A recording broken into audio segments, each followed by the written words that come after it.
하나님의 말씀 보겠습니다. 하나님의 말씀 신약성경 마가복음 16장 19절에서 20절까지의 말씀입니다. 마가복음 16장 19절에서 20절까지의 말씀을 제가 봉독하겠습니다. 주 예수께서 말씀을 마치신 후에 하늘로 올려지사 하나님 우편에 앉으시니라. 제자들이 나가 두루 전파할세 주께서 함께 역사하사 그 따르는 표적으로 말씀을 확실히 증언하시니라. 아멘.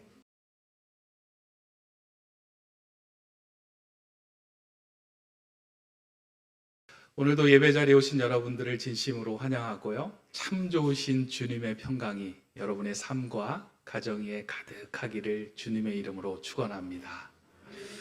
오늘은 사도신경 10번째 시간으로 나는 하늘에 오르시어 하나님 우편에 앉아 계신 예수님을 믿습니다 하는 이 구절로 은혜를 함께 나누려고 합니다. 설교를 준비하면서 설교의 내용을 준비하는 것 이상으로 항상 매주마다 준비하는 것이 한 가지 있습니다. 그것은 설교 주제에 맞추어서 설교 이후에 불러야 할 찬송가를 고르고 선정하는 일입니다.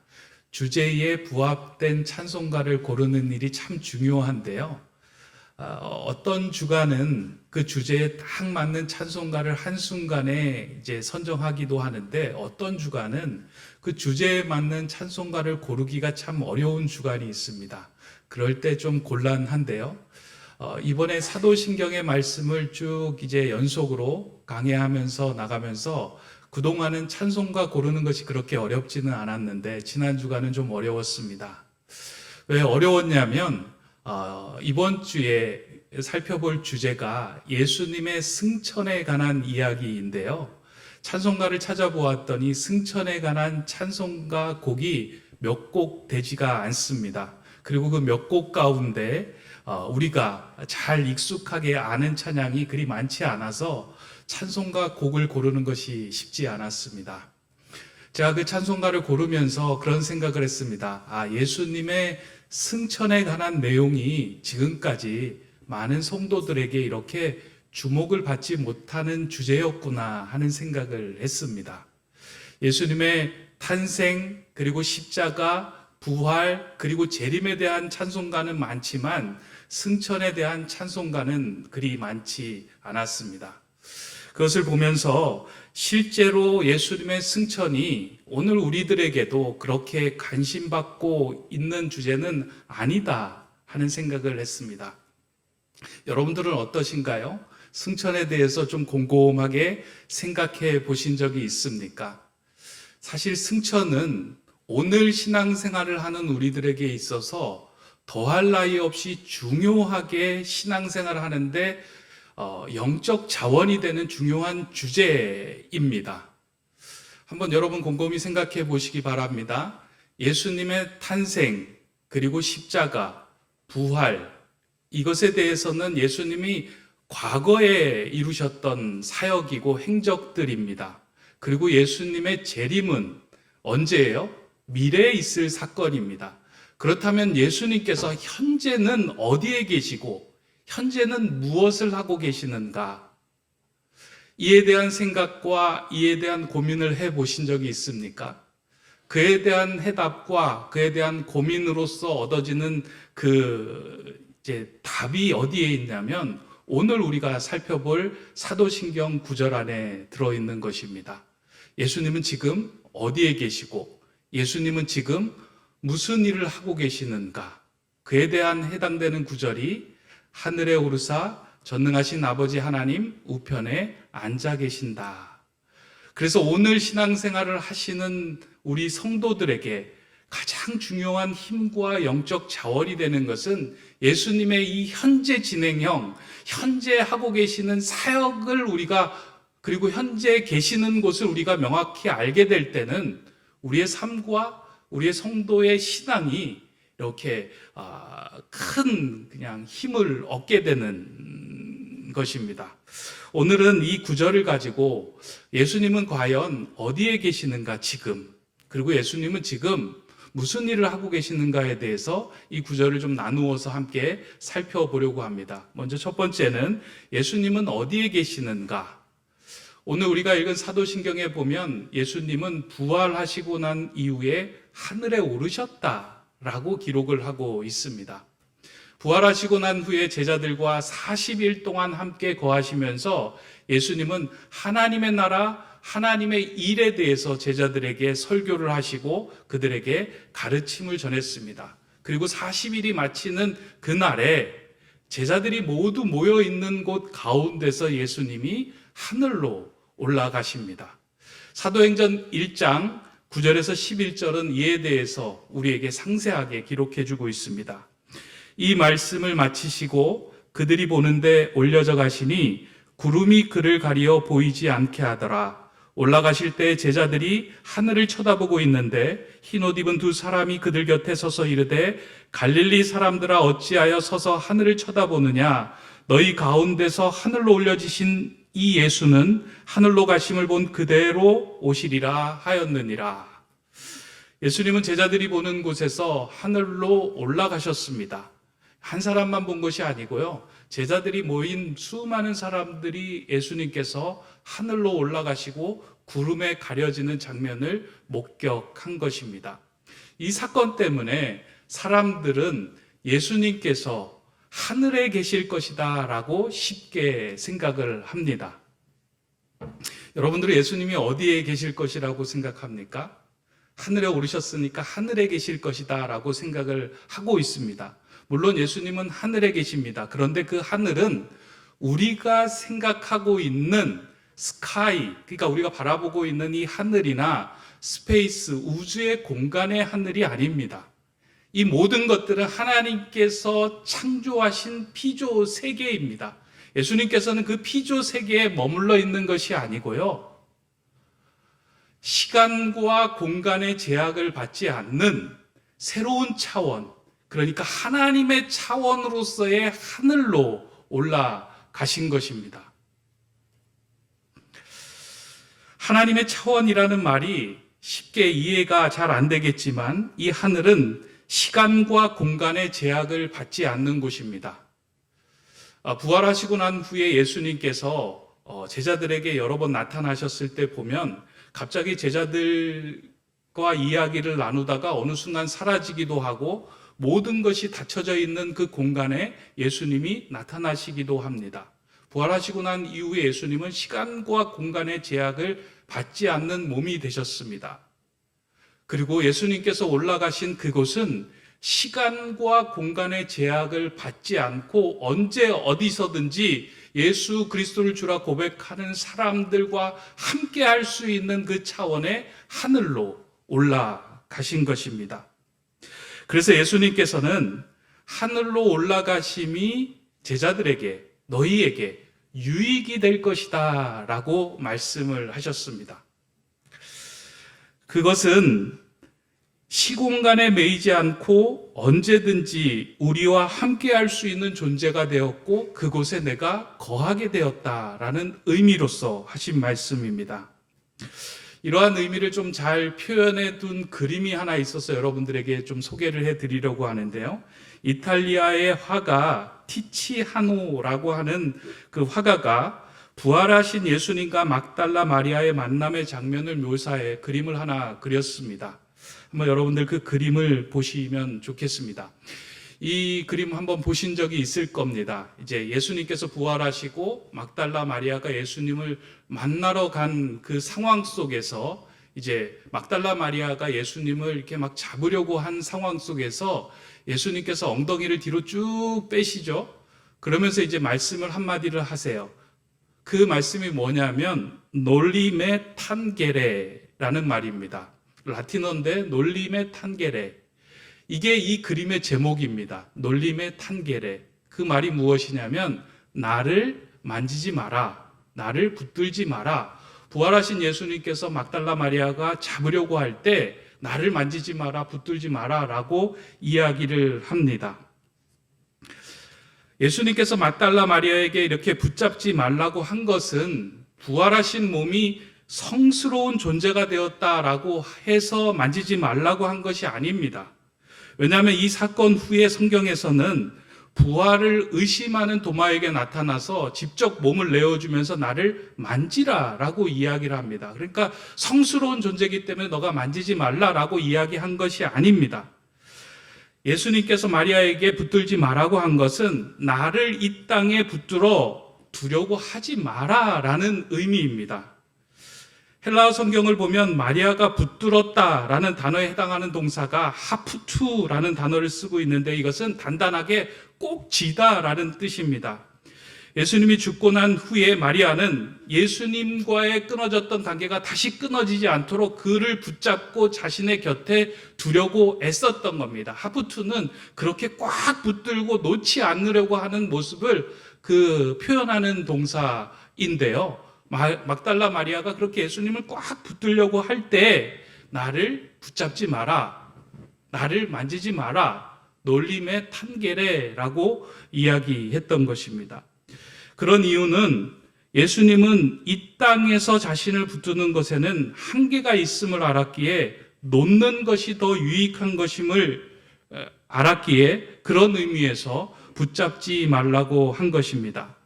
사실 시간이 지나면서 마리아는 예수님이 하늘로 올라가심이 이별이 아니라 항상 자신과 함께 하시기 위함임을 깨닫게 되었을 것입니다. 그렇잖아요. 예수님께서 부활하시고 난 후에 마리아가 자신의 곁에 붙들어 두려고 해도 그것은 한계가 있습니다. 공간의 한계가 있고요. 시간의 한계가 있습니다.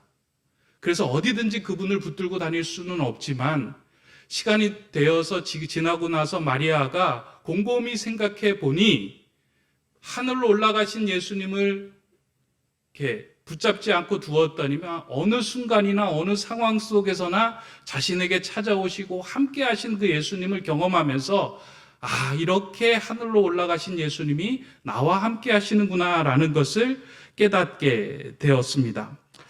만약에 예수님께서 이렇게 부활하시어 하늘에 오르셨다라는 그 사건이 없었다면 예수님은 시간과 공간 안에 가두어져 계셔야만 했을 것입니다. 여러분 한번 상상해 보시기 바랍니다. 승천의 사건이 없고 예수님께서 그냥 이스라엘의 그 곳에서 부활하고 계신다라고 생각했다면 여러분들이 믿는 예수님을, 우리가 믿는 예수님을 만나기 위해서 우리는 어떻게 해야 될까요? 비행기 싹스를 내고 비행기를 타고 이스라엘로 가서야지만 예수님을 만날 수 있게 될 겁니다. 그 이스라엘에 가서도 예수님을 만나기 위해서 갈릴리, 나사렛, 베들레헴을 돌아다니면서 예수님 어디 계십니까? 라고 찾아야 되는 상황들이 될 것입니다. 물론 말도 안 되겠지만 그런 상황들이 벌어질 겁니다. 그런데 예수님께서는 하늘에 오르시어 시간과 공간의 제약을 받지 않고 주를 만나기를 원하고 주의 이름을 부르는 자들에게 친히 함께 하기 위하여 그 차원으로 올라가신 것입니다. 그것이 유익이 된 것입니다.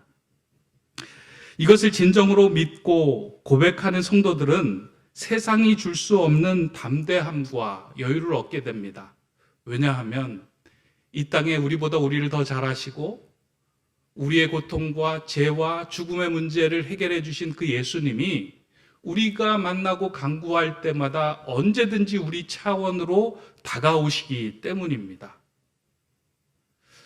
여러분들 그렇잖아요. 삶에서 여러분들이 각 분야에 나에게 도움을 줄 수 있는 한 사람을 좀 알고 있으면 좋겠다는 생각이 들 때가 있어요. 병에 걸렸을 때 좋은 의사, 내가 아는 의사 한 명이 있으면 좋겠다라는 생각을 하죠. 부동산에 문제가 있었을 때 이 부동산과 투자와 돈에 있어서 잘 아는 사람이 내게 아는 사람으로 있으면 좋겠다는 생각을 합니다. 그리고 그런 사람을 알고 있으면 든든해집니다. 또 자녀의 문제가 생겼을 때 자녀에 관련돼서 해박하게 알고 있는 사람들을 내가 알고 있고 그 사람을 내 곁에 두고 있다면 내 마음이 든든해질 겁니다. 종교적인 문제로 갈등을 겪을 때에 도움을 줄 수 있는 아는 목사가 내 옆에 있다면 얼마나 큰 힘이 되겠습니까? 이렇게 아는 사람들이 있으면 우리는 마음이 든든해집니다. 그러나 오늘 말씀을 자세히 들여다보면 예수님께서 하늘에 오르시어 언제든지 우리의 필요와 우리의 간구와 어려움과 함께 할 수 있는 아는 예수로 우리의 곁에 계신다라고 말씀하고 계시는 거예요.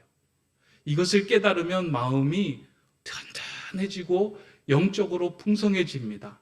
그래서 하늘에 오르사라는 이 구절은요, 단지 예수님께서 하늘로 올라가셨다 그 현상을 내가 믿습니다라고 고백하는 것이 아니고요, 오늘 이 자리에서 내가 간구하고 기도할 때에 우리의 삶의 모든 부분에서 내가 어려움에 처해 있을 때, 내가 극한 상황에 처해 있을 때, 내가 하나님을 부르짖고 예수 그리스도의 이름을 찾을 때 그분은 내 안으로 찾아오시고 침투해 오시고 우리와 함께 하시는 분이다라는 것을 믿고 고백하고 선언하는 내용이 나는 하늘에 오르신 예수님을 믿습니다의 고백이다라는 의미입니다. 여러분 믿습니까?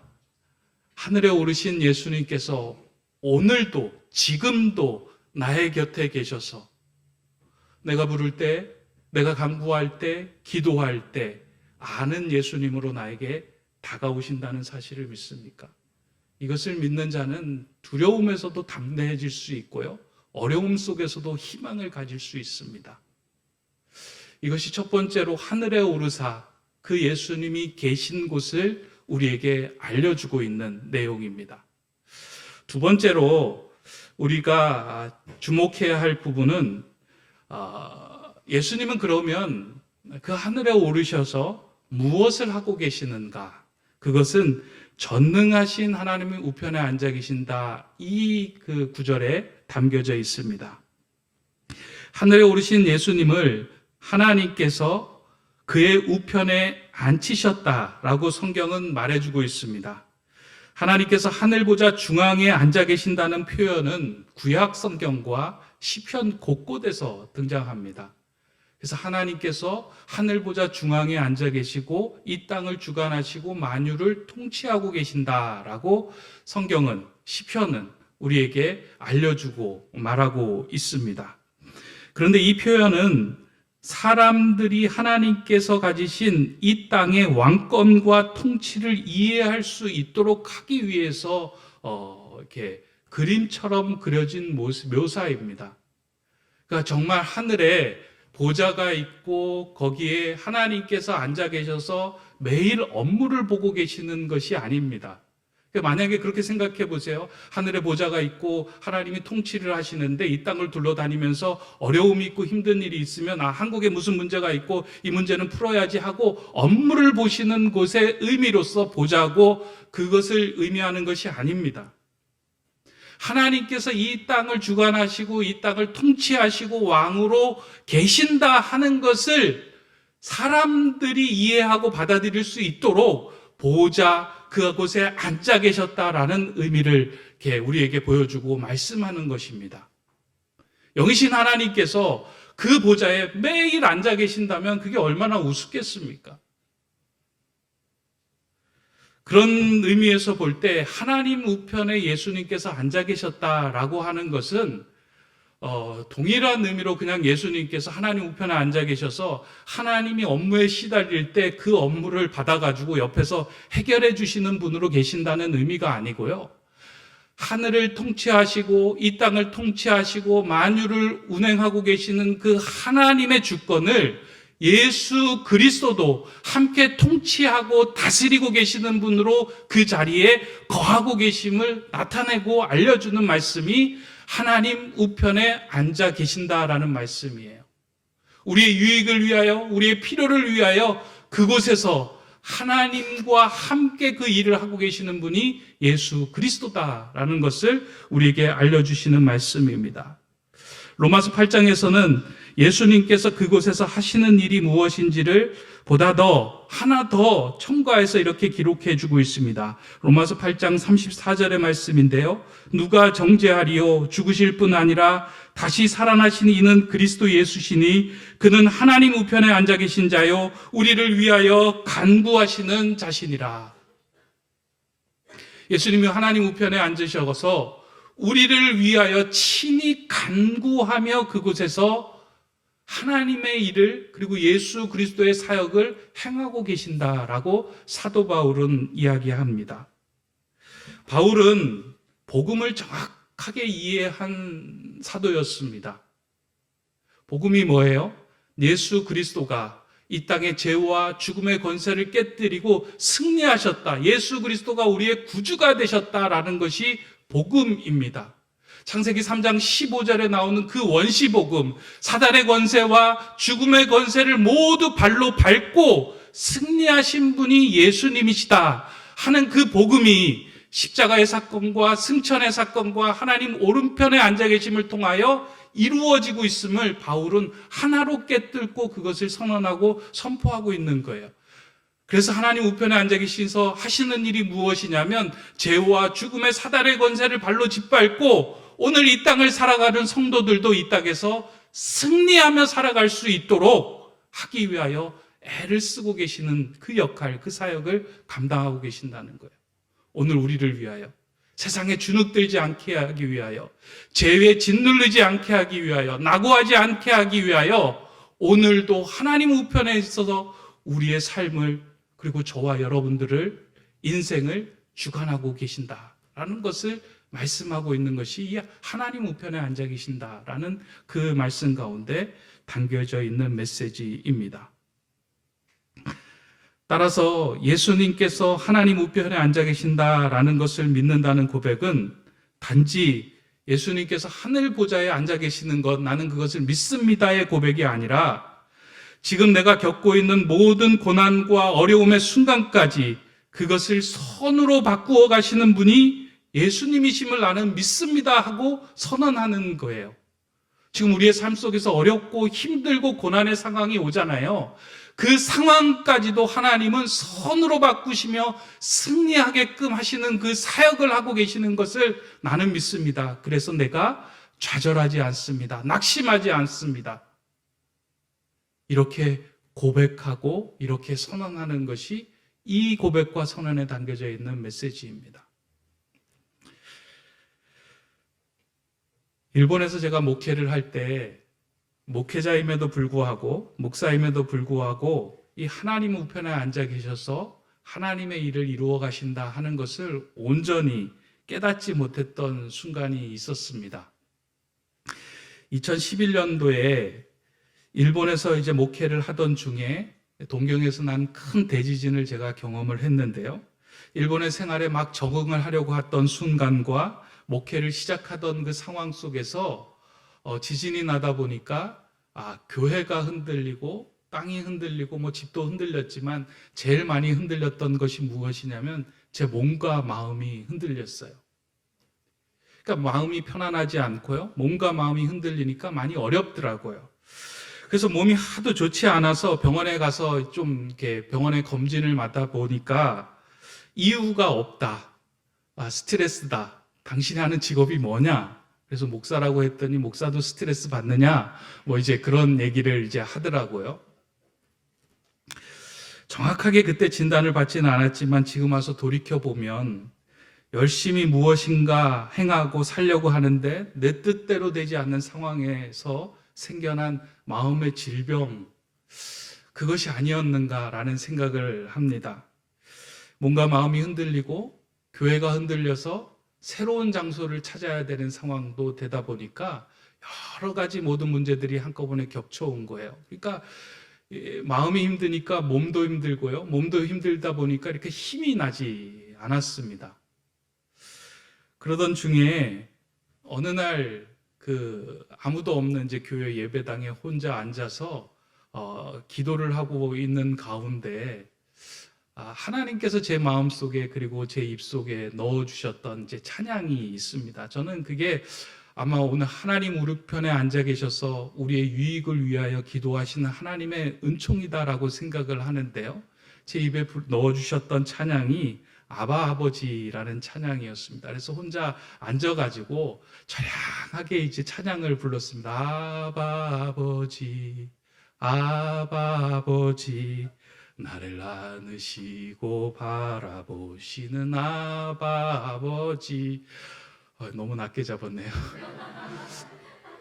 아바 아버지, 아바 아버지, 나를 도우시고 힘주시는 아버지.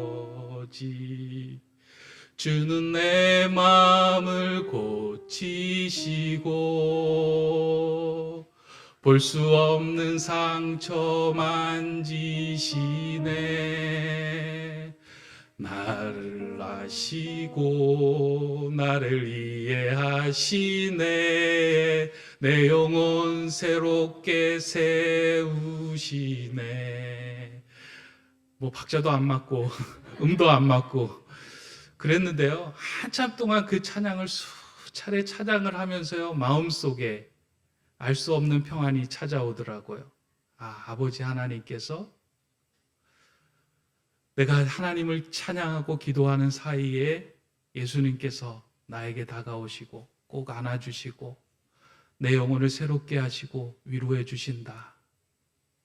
그러면서 찬양을 하는 가운데 하나님의 나라가 임하는 것이 무엇인지를 좀 경험하게 되었어요. 천국은 침노하는 자의 것이다 라는 성경의 말씀이 있는데, 우리가 침노하는 것이 아니고요, 예수 그리스도를 구주로 고백하고 예수 그리스도가 내 인생의 주인이라고 고백하는 그 순간 하나님의 나라가 우리 안으로 들어오기 시작해요. 여러분들도 그런 경험 있으시죠? 어렵고 힘들 때 하나님을 찾고 붙들고 기도하는 그 순간 말할 수 없는 그 기쁨의 순간을 경험할 때가 있습니다. 하나님의 나라가 우리 안으로 들어오는 거예요. 이건 우리 힘으로 가능한 것이 아니고요, 오늘도 하나님 우편에 앉아 계셔서 우리의 유익을 위하여 기도하시고 우리가 세상에 지지 않고 승리하게 하시는 그 예수 그리스도의 은총의 사건으로 벌어지는 일들입니다. 오늘 이곳에서 예배하는 성도님들 삶에도 분명히 이러한 순간들이 있을 터인데요, 예수님이 여러분들을 위하여 중보하고 계시며 여러분들에게 말씀하고 계세요. 내가 이미 사단의 권세를, 죄와 죽음의 권세를 발로 밟았다. 낙심하지 마라. 내가 너희의 유익을 위하여 기도한다. 이 땅에서 담대하게 하나님 나라를 사모하며 살아라. 그와 같은 간구와 그와 같은 기도를 우리에게 그리고 하나님 앞에서 행하고 계십니다. 그렇게 지나가다 보니까 몸이 흔들리고 교회에 흔들릴 때 예수님께서 저의 유익을 위하여 기도하신 그 사건을 보면서 하나님께서 나를 흔들려고 한 것이 아니라 나를 다져주기 위한 하나님의 은총이었다라는 것이 마음에 새겨지더라고요. 목회자가 이제 목회하면서 너가 어디에 마음을 두고 무엇을 바라보며 살아가야 하는지를 알게 하기 위하여 다져주는 하나님의 귀한 교훈이었다. 그러고 난 후에 저도 몸이 다져졌고요, 또 교회도 가장 하나님께서 원하시던 곳으로 교회가 자리를 찾고 그곳에서 하나님의 사역을 감당할 수 있도록 또 인도하시는 은혜를 누렸습니다.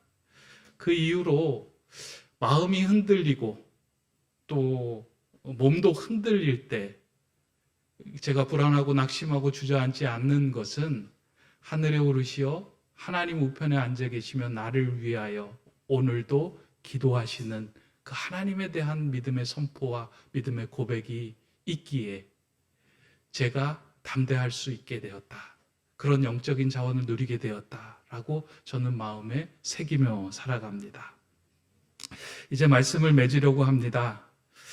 오늘 살펴본 사도신경의 구절은 그리스도인으로 살아가는 우리에게 큰 영적인 힘과 자원을 제공하는 구절입니다.